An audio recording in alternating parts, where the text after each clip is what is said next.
अकबर बीरबल की कहानी, बादशाह का सपना। चतुराई और बुद्धि का सही इस्तेमाल के लिए बीरबल के किस्से खूब मशहूर थे। बादशाह अकबर के ऊपर आई मुसीबतों को बीरबल हमेशा चुटकियों में सुलझा देते थे। सिर्फ असल जिंदगी में ही परेशानी ही नहीं, बल्कि बादशाह के सपनों की गुत्थियों का जवाब भी बीरबल के पास होता था। ऐसा ही एक किस्सा है बादशाह के अजीब सपने का। आइए आपको सुनाते हैं पूरी कहानी। एक बार की बात है जब बादशाह अकबर गहरी नींद से अचानक उठ गए और फिर रात भर सो नहीं सके। वो बहुत परेशान थे क्योंकि उन्होंने अजीब सा सपना देखा था जिसका मतलब वो समझ नहीं पा रहे थे।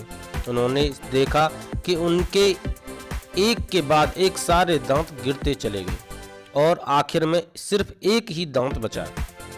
इस सपने से वह इतने चिंतित हुए कि उन्होंने इसके बारे में सभा में चर्चा करने के बारे में सोचा। अगले दिन सभा में पहुंचते ही अकबर ने अपने सभी विश्वसनीय मंत्रियों को सपना सुनाया और सभी से राय मांगी। सभी ने उन्हें सुझाव दिया कि इस बारे में किसी ज्योतिषी से बात करके सपने का मतलब समझना चाहिए। बादशाह को भी यह बात सही लगी। अगले दिन उन्होंने दरबार में विद्वान ज्योतिषियों को बुलाया और सपना सुनाया।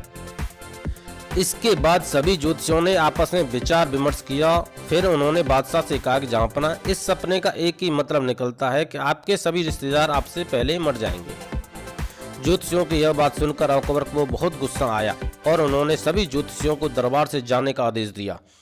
उन सभी के जाने के बाद बादशाह अकबर ने बीरबल को बुलाया और कहा, बीरबल, तुम्हारे अनुसार हमारे सपने का मतलब क्या होगा?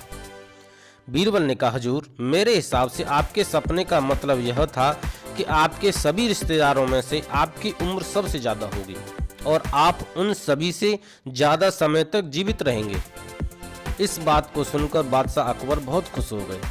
वहां मौजूद सभी मंत्रियों ने सोचा कि बीरबल ने भी ज्योतिषी की ही बात को दोहराया है। इतने में बीरबल ने उन मंत्रियों से कहा, देखो, बात वही थी, बस कहने का तरीका अलग था। आपको हमेशा सही तरीके से सामने रखा जाना चाहिए। मंत्रियों को इतना कहकर बीरबल सभा से चले गए। दोस्तों, इस कहानी से सीख क्या है? इस कहानी की सीख यह है कि किसी भी बात को बोलने का एक सही तरीका होता है। विचलित करने वाली बात को भी सही तरीके से कहा जा सकता है तो उसका बुरा नहीं लगता। इसी वजह से बात को हमेशा सही तरीका और सलीके से रखा जाना चाहिए। धन्यवाद।